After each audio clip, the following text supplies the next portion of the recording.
We're live. All right. What's up, race fans? It's Shay here at Jay Saul's Motorsports Race Shop, and today we kind of got like a special video today for you guys since we haven't had much to do in the last few weeks, actually almost months, but the last few weeks has been pretty slow because we're ready to go race. Our next race is going to be during the holiday. I believe it's the Saturday the 27th, and that's just around the corner now. We got this weekend off, and then it'll be the following weekend. So today, we actually just, I have a cameraman today. My nephew Peyton is going to be helping us get this video kicked off, and it's going to be brought to you by Richter Farms. So we love our Richter Farms sponsor, and he is going to be the sponsor for this video today.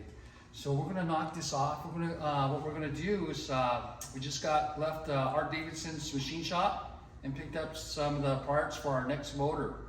So we're going to mosey over to the engine shop. And, this is our little storage area. It's kind of a mess over here, but it's just storage. We do have some cleaning tanks and lots of stuff. We really need to work on getting this cleaned up, but it's just storage. But then we can come on in to our, this is our engine room. And what we have in our engine arsenal, I guess you could call it. I'm just going to explain a couple of the things about our motors. This first motor here that's in line, this is our a tour motor that we picked up a few years ago, and got this out of California. It was a very good engine, and I couldn't pass it up, so I went ahead and I bought this motor, and then we brought it home, and I freshened this motor up. And we've used this motor. This motor's just got some practice laps on it. We've never raced this motor. I bought this motor so we can practice while I was building our spec head engine, and it wasn't going to be ready in time. And we thought maybe we might end up racing this, but we never did. Was able to practice 2 or 3 times with this motor, so it has about maybe 200 to 300 laps on it, and plus dyno time. So this as a tour motor, when we dynoed this motor, it made just a little bit over 500 foot-pounds of torque, and it made a little over 600 horsepower. So it was a monster. It was very hard to drive. Jay liked it, had a lot of power, but he liked to spin the tires a lot because it's got a very light rotating assembly. So, to start with, this motor has a bow tie Chevrolet block, and then it has a King's crank and King's rods, which is something that come from back east. We don't hear about that brand very much. I don't even think they're in business anymore, but that was a big brand back in the day, because this motor is actually about 20 years old when it was first built. But it has these very good lightweight Honda Journal rod, Honda Journal crankshaft, and then everything in this motor has been coated. So the crankshaft and the counterweights on the crankshaft, and all the bare metal on the crankshaft, and the rods have been coated with so that the oil won't stick to them. Oil shedding coating, so it comes right off. So it helps to make that bigger number in the horsepower range. This has got Rodex heads and an L-Rock intake. It's all hand ported. A lot of welding on both the heads and the intake, and hand ported, which you don't see very much anymore. Everything nowadays is pretty much all CNC ported, but this was done by a master. I'm not sure who did the work on this motor, but when we got it apart, it's a very excellent piece. They went through a lot of extra steps of hours and hours of labor inside this motor. So that's our tour motor. Just to finish it off, this motor has an Otto Volare 6-stage oil pump, very expensive oil pump and a Stealth Sigmated pan. That's pretty kind of it's on the expensive side too, but that topped it off, and that's why this motor was a real powerhouse, because it has all the good stuff on it to make horsepower.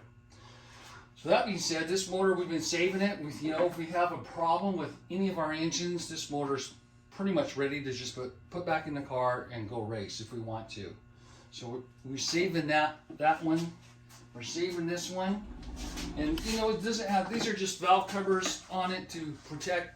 All the rocker arms have been removed, so the valve springs are all open. And so it's, you know, it's in storage is basically what it is, and it has been for 2 seasons now. So we haven't had too many engine issues. I'm going to push this thing out of the way here. That's good enough. And then our next motor here, this is the motor that we just took out of the car last year. This is our spec head motor. This motor has probably about between 2,000 and 2,200 laps. This has been a great motor. This has got this one has a Sonny Bryant crank, acrylic rods. It's a IRL pin, so it's even smaller than a Honda. So it's very lightweight, very light rotational weight. This has CP pistons. Yeah, everything's coated in this motor. As the tour motor, we had the pistons coated in both these engines. They got ceramic coating on the top of the pistons for heat, and they have the skirts and the underside have been coated for oil shedding. This motor, along with that motor, they have the JCL timing belts. They have JCL rocker arms. We use those exclusively on all of our engines. This one's got a little bit different pump. This one has, I think it's called a Weir's pump. The pump on this motor is different than the Otto Valari pump. The Valari pump has rotors, twin rotors, and it's a very high vacuum pump, especially with 6 stages, so that can make a lot of vacuum with that engine. This pump has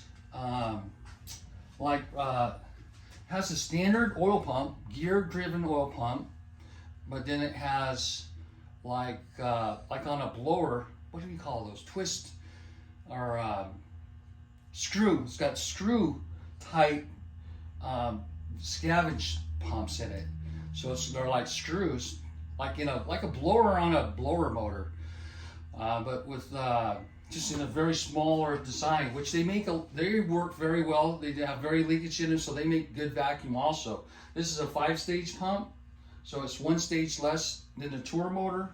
And this motor here, I know this motor, it actually made less. This one made like 490 torque, but then it made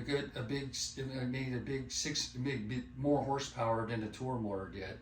It's still over 600. I think it made about 630, maybe 640.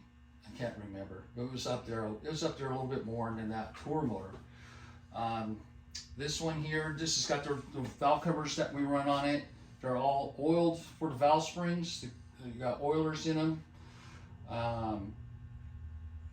You know, the heads are spec heads, so they're, you know, for the spec head rules, we run stainless valves, lightweight stainless hollow stem valves in them.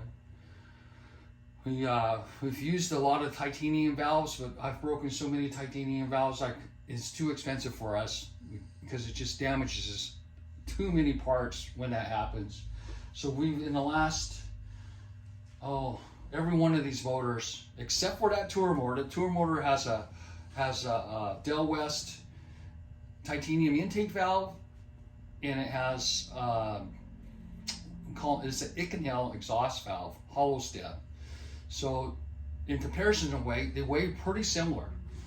They're pretty lightweight. That motor, it's got a rev kit in it. You can turn that motor $9,000 and it'll run there. It's almost scary to see what's going to break first at that RPM though. But it makes power up there. These motors here, they'll turn 84, 8600, but we like to keep them like right around 8 so we can afford to race, keep these things running. This motor makes good power all the way up to 8,000, and it's been a great motor. This motor went, like I said, all last season, and we didn't have any issues with it, and it never ran hot. It never had anything really go haywire with the engine. We had a lot of handling problems last year, and we're hoping to get that fixed this year. This year we have the last motor that we dynoed. It's been sitting in this room for about a year, and that went in the car over the winter. So that motor, we're not going to tell you much about that motor because it's kind of an experimental engine. We'll see how it races and how it does this season. And then, so that's the spec head motor right there. We're going to push it out of the way now. I'm going to go right over here in the corner here with it.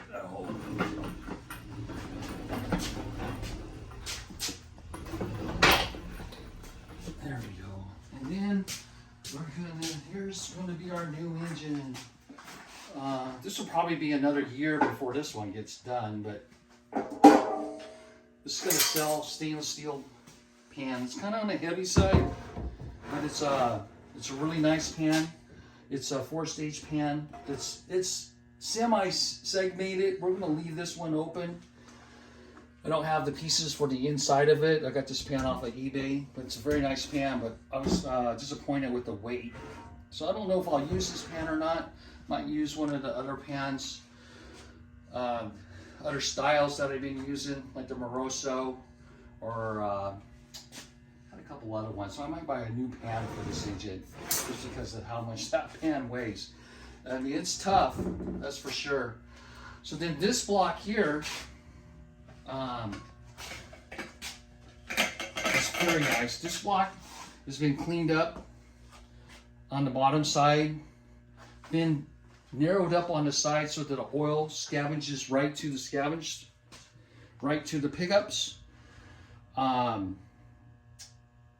course, it's the 4-bolt main block. It's got steel caps for front and rear, 4 bolts front and rear. This is also a bow tie block.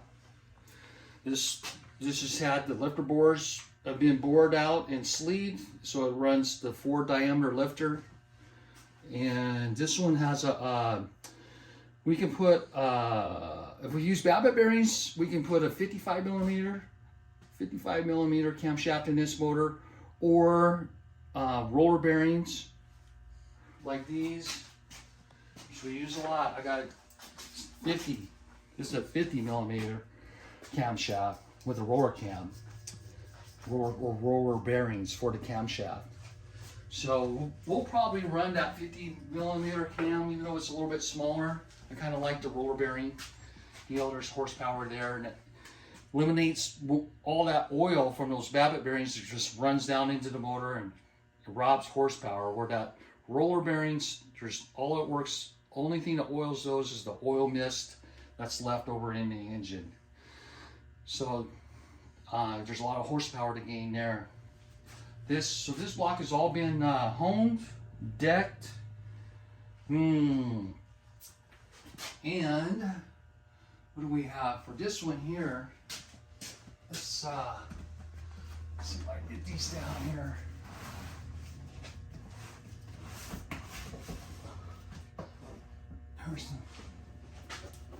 There's the little piston there. I think this is my pistons.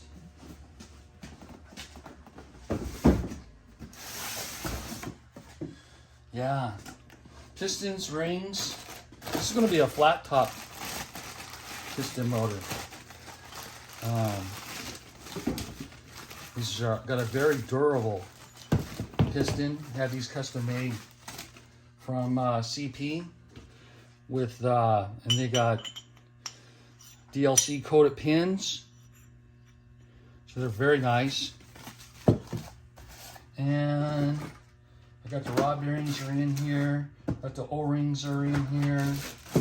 This one here, it's a pretty thin I don't remember if it's 1 millimeter, 1 millimeter, 2 millimeter, or 1 and 1 and 3 and 1 and 1 and 2. It's a very thin ringed piston. Very expensive too. These haven't been coated yet, so I need to send these out. I haven't done a pre-assemble yet, but I'm going to pre-assemble this motor with a few of these pistons and make sure that all the clearances came out right. So there's my pistons that we'll be assembling later on this year in my spare time. Yeah. There's the oil pan. This crankshaft is a Crowder Pendulum crankshaft, and Art Davidson, he just finished balancing this for us. And we don't want any drill holes in this for windage. This crank is gun drilled all the way through the middle, so through the main bearings it's gun drilled. And then also through all of the, not completely through, but also lightened up on all the rod ends. If you can see those holes, they run this way on the bottom, of course this way on top. You can see that hole, gun drilled. Very lightweight crank. It has a big block snout for the vibration dampener to bolt onto. Makes it extra tough here. Some of the with all the higher stage pumps, there's a lot of stress on this snout, and sometimes they break off, believe it or not. We hate to see that happen, but I've never had that happen to me. But anyway, that's the crankshaft for the motor. And then what we got here, we picked up, Art do some work to this stuff here also.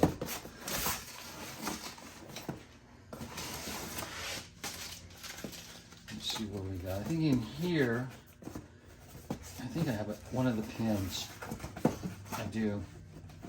Yeah, this is my pin box. So there's another one of my very expensive DLC diamond light coating pins. And here's the rods.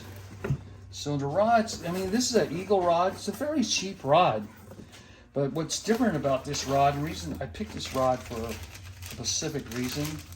In fact, I don't even think you can get these anymore. These are a little bit heavier than what we've been running. Let's see if it gives us a weight on this rod. I don't think it does it? No, this is for the bolt stretch. So after I bought these rods, I had them change the bolts. We went put ARP 2000 bolts in it. That's the strongest ARP has. And then I had them resize the big end. And then I like, these rods, you have to clearance the small end. You can't just use these rods right out of the box. I mean, if you do, they're going to be fairly tight, and you're going to you won't have any galling in the bronze area of the rod, but it'll stick it in the pin, or the pin will spin in the piston, and you'll have galling in the piston. The aluminum will gall to the pin. So I always have them open up the clearances a little bit on the rod and on the piston, so that we don't have that galling problem, because if we turn too many RPMs, it's the main problem that causes that. And the second thing is because we run vacuum. So these rods are the only oil. They have a small oil hole right here in the bottom. I believe only one on each side. So that oil gets forced up in there from a rod going down, up and down through the oil mist. Our other engines, my Krill rod motors, like the spec head motor, it has a very small rod, probably weighs 60 or 80 grams less than this rod. But it's an EMD rod, which means it has an oiling hole that goes from the main journal all the way up to the small end of the rod. Then there's no bushing, and that uses a DLC coated pin also. So these are fairly cheap, but it cost a lot because of the weight of the piston in the rod. I paid a lot for the balance job. I think there was cost me over $1,000 just for the tungsten that was put in the counterweights of this crankshaft, plus the labor, which is a lot of labor because it's a lot of work. So, I think the rods were like $600.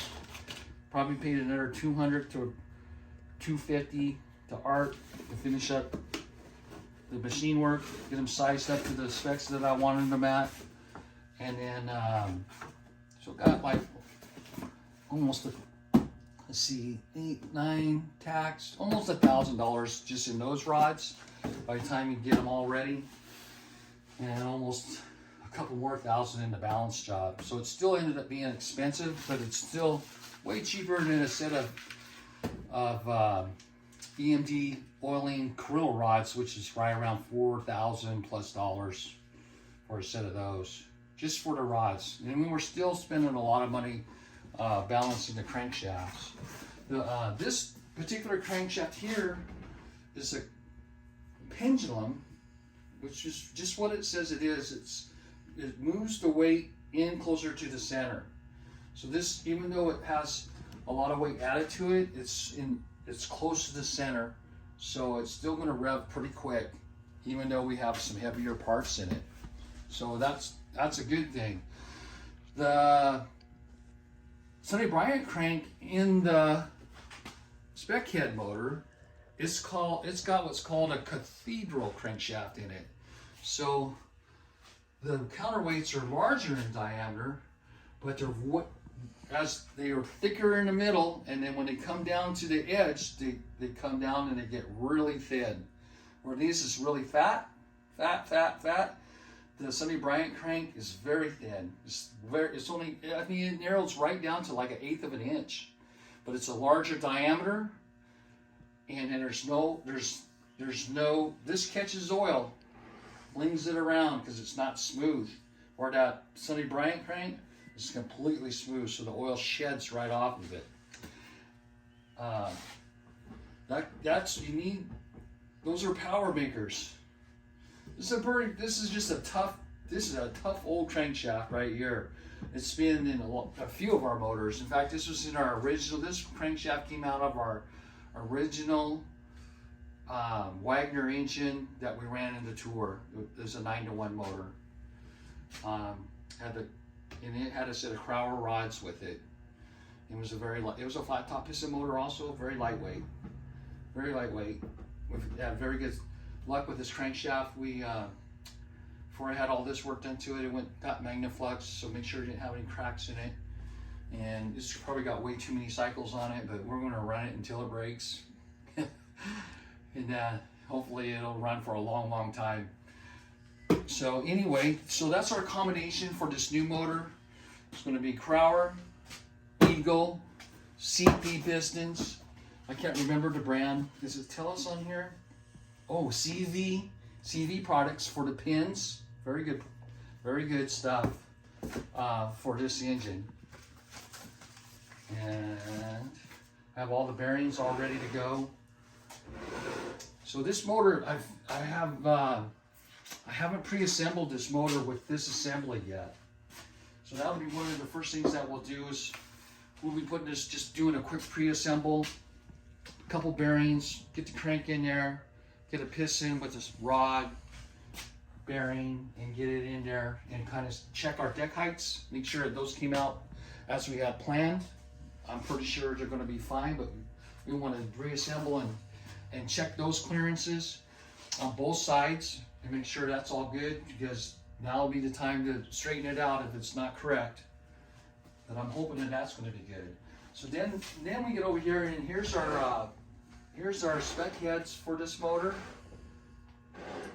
This Brodeck spec head. These are about $700 for the castings. We run Ferrari valves, same thing. It's stainless steel hollow stem intake valve, and this is Inconel hollow stem exhaust valve.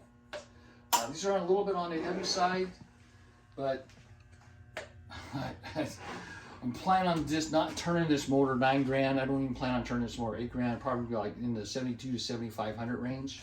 So we should be just fine with these. And to compensate for the weight, what we do is we run a lot smaller valve spring. A real small guy. In fact, do I have a box of them? sitting here. Or just have one sitting out. I mean, there's a standard valve spring right there. That's like a 1/500. Let's see here. Let me see. Let me look in this drawer.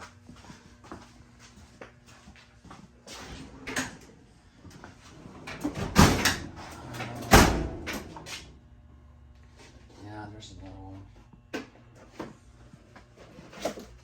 Yeah, there you go.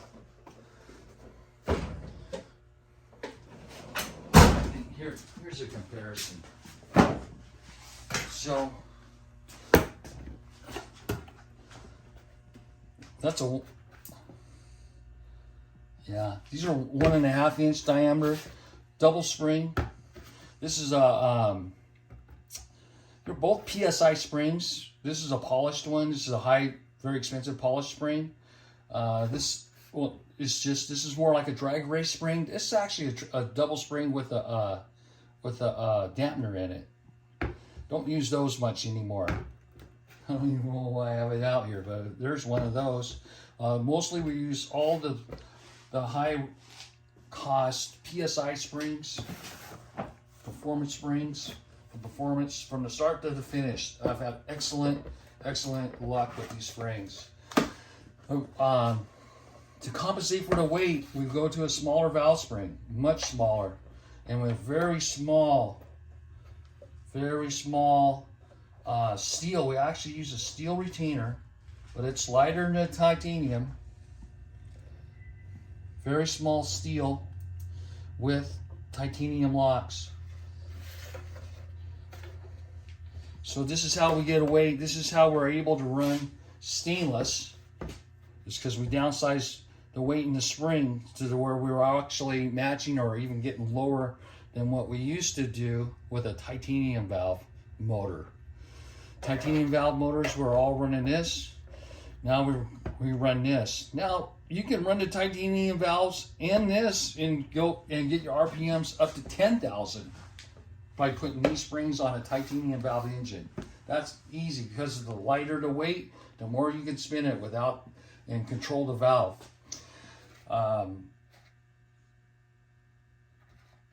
We don't need to turn our motors 10 grand. It's just, there's too many other things that go wrong when you start doing it, stuff like that. So we're gonna go the economy way. We're gonna turn these motors down in RPMs and try to make more torque and power, make that peak horsepower at a lower RPM band. So I got some, new camshaft grinds that I've been using, and so far they've been working very well.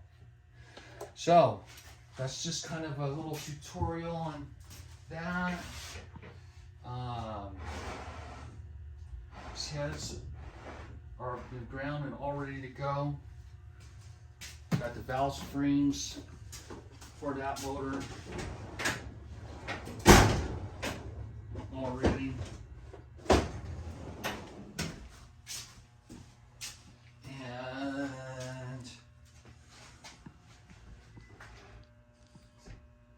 I'm going to use, this is the Honoric balancer and the new drive for this motor. It's not totally new. Actually, it's new to us. It needs to probably get some new gears for it though still. The drive I bought off of eBay.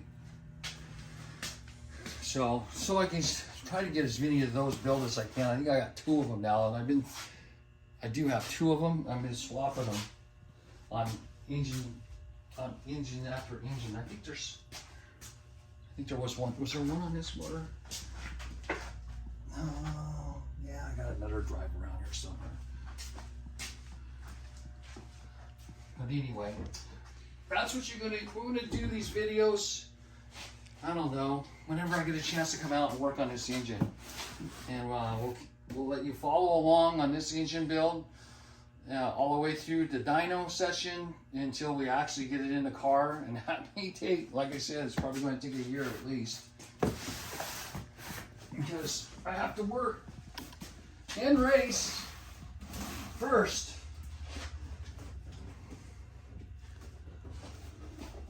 So there's that. So race fans, thanks for participating. Thanks for liking and sharing our videos. And if you're bored on the holiday weekend and you don't have plans, come on out to South Sound Speedway. We'll be racing and should have a pretty good car count. I think it's the, I can't remember which race it is, but it's going to be a little bit bigger race because it's on the holiday. I think it's the Chad Hinkle 138, but I might be wrong about that, but I think that's the race that it is. And then, yeah, and thanks for all of your support. So, other than that, I'm about ready to go home. How about you, Peyton? Ready to go home? Oh, yeah. Let's get out of here. Yeah. Right on. Okay, see ya.